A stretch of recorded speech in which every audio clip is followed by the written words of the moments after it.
Okay. Now the gameplay for the most part is unchanged pretty much from the original game. It's still shoot and kill anything in your path.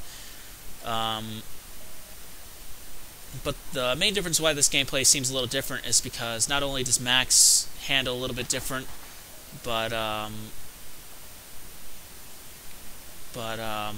the characters that you kill react a little differently too. Mainly because this game is running on a what was then a brand new engine.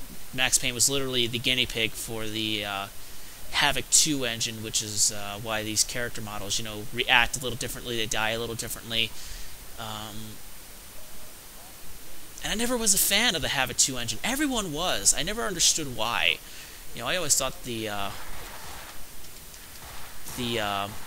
physics of the first game was more realistic than the physics in this game.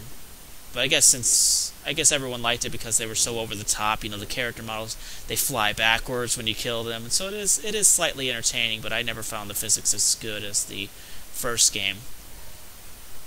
And you can tell by the way Max runs that it's running on a different physics, and he has kind of a floating type of vibe to him when he's running. This I kind of like. From a graphical standpoint, you get to look out this window and see Max's car. That's actually kind of cool. Now, this is much more important to the gameplay than a lot of people thought at the time. Listening to these answering machine messages, I think there's only like 2 or 3 of them throughout the game. The reason being is because as the story goes along, the story gets a lot more confusing if you don't listen to them. So they really help you understand what's going to happen later in the game. Because the game does have its moments. If you didn't listen to them, you're like, what the hell is going on?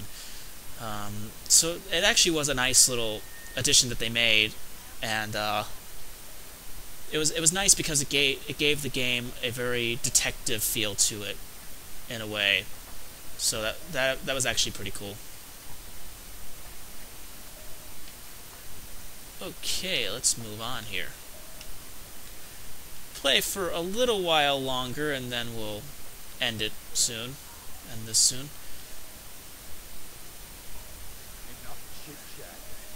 And again, the voice acting is really good, even from the smaller roles, like this scene right here. The guys in cleaner uniforms, and this woman right here. And it's so good, and it's so much better than the first game. But the first game, the hammy acting actually seemed to fit. Because it was nothing but a straight action game. This game, since it's more story-driven, the more professional voice acting fits this game, too. It fits it very well. And again, you don't have to be, like the first game, you don't have to be dead accurate to kill these guys. You can literally aim above their heads and you'll still kill them. Let's do a little bullet time here.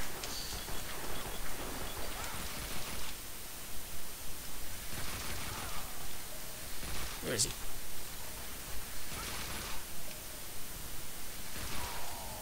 Now the Havoc 2 engine, with the character models, the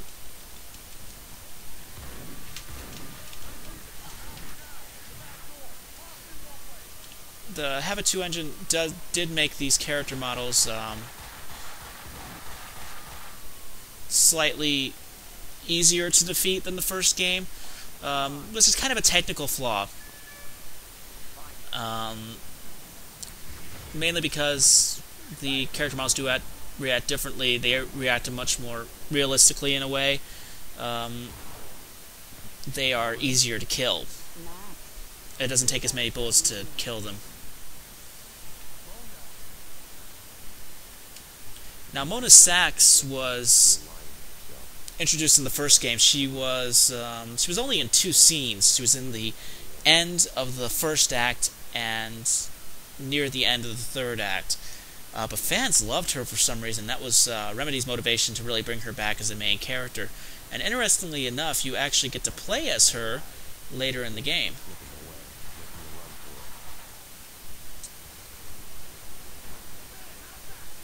I love the dead body that's on that machine.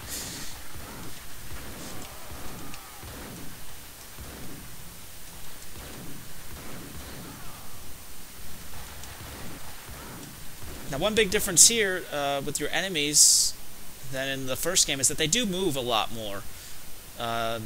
Since they're easier to kill, they did make them move a lot more to add a bit of challenge to them.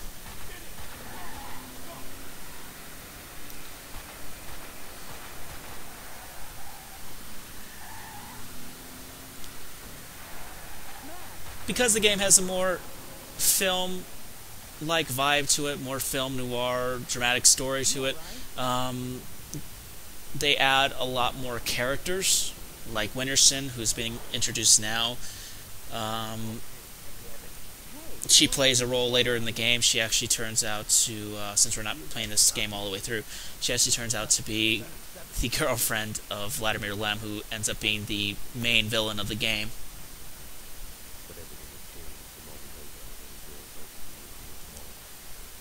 My only problem with these cutscenes, graphic novel scenes, is that most of them don't have any music. That was a big thing in the original game. It had that track, I forget what it was called, Cold Day in Hell. The Cold Day in Hell track from the Max Payne soundtrack.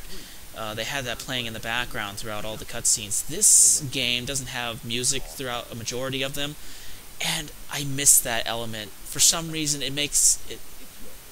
You know, when you watch these scenes, you're all like, man, there's something missing. It is the music. I love the music in the graphic novel scenes in the first game, and I'm really sad that they aren't. The music isn't in a lot of the graphic novel scenes in this game. But again, you know, the story is good, the voice acting is good, so it kind of makes up for it. But I do wish that they would have added that element to this game.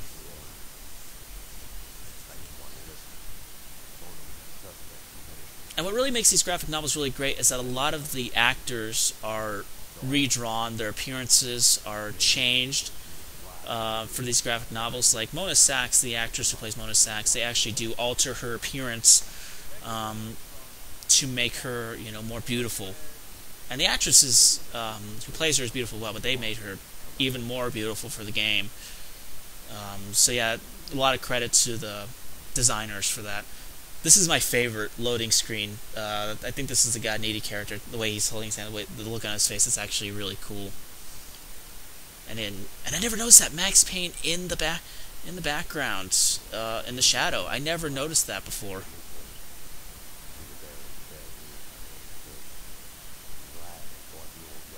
And again, you know, I would skip over this, but it's so good. And you know, it's this and Max Payne 1. They're two of very few games that I never feel like skipping the cutscenes. And since games have become more story-driven, and a lot of people don't like cutscenes, and some might have noticed in the newer games, you aren't able to skip the cutscenes. they make it so you purposely cannot skip the cutscenes. You have to watch the story. And Max Payne 1 and 2 are two of very few games that have stories to where you won't feel like skipping them. Okay, we'll play a little bit of action, and then we'll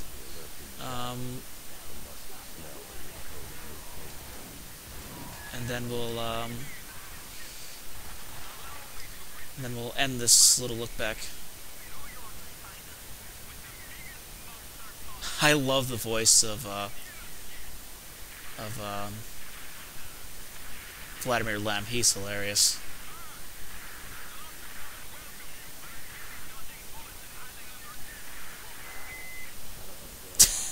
I love that reaction from Max.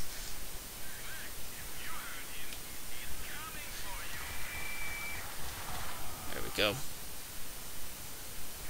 Okay, I think we get introduced to a new character in this scene right here. Mike the Cowboy. And much like, you know, Mona Sachs, you know, there are moments where you do play with other characters, and it does make these levels easier to get through. Mike the Cowboy actually turns out to be an enemy as well later in the game. You can kill him here, but he does want. Even if you kill him now, he shows up later in the level where his character is written as the villain.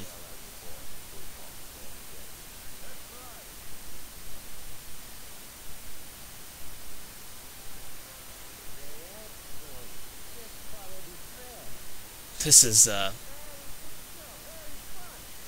I love this. Captain Baseball Batboy, the character, plays a small role here. He, for those who played the first game, the character was mentioned in the newspaper from like a.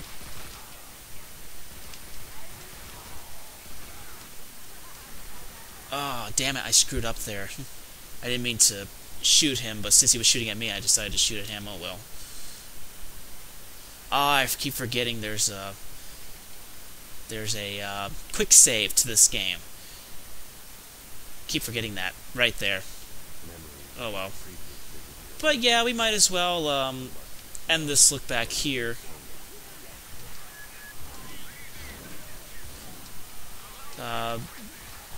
Yeah, does Max Payne 2 hold up well?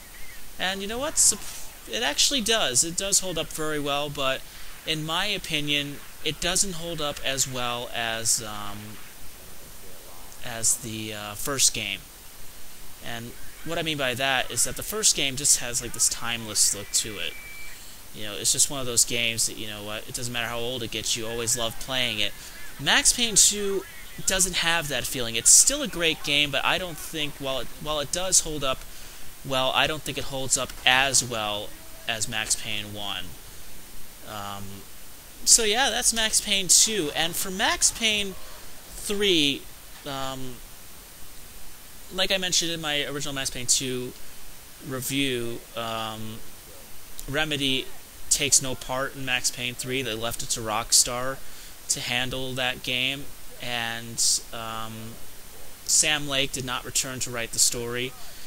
So yeah, there's a lot of worry and a lot of concern on whether or not Max Payne 3 will live up to expectations, and the expectations for the game seems to be getting higher and higher and higher, especially since the game has been on this long delay.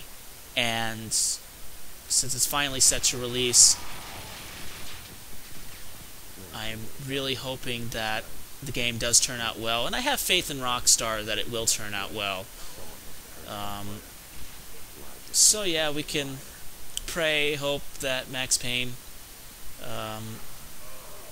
3 turns out the way we want it to. So yeah, thank you guys for listening, and I will see you next time.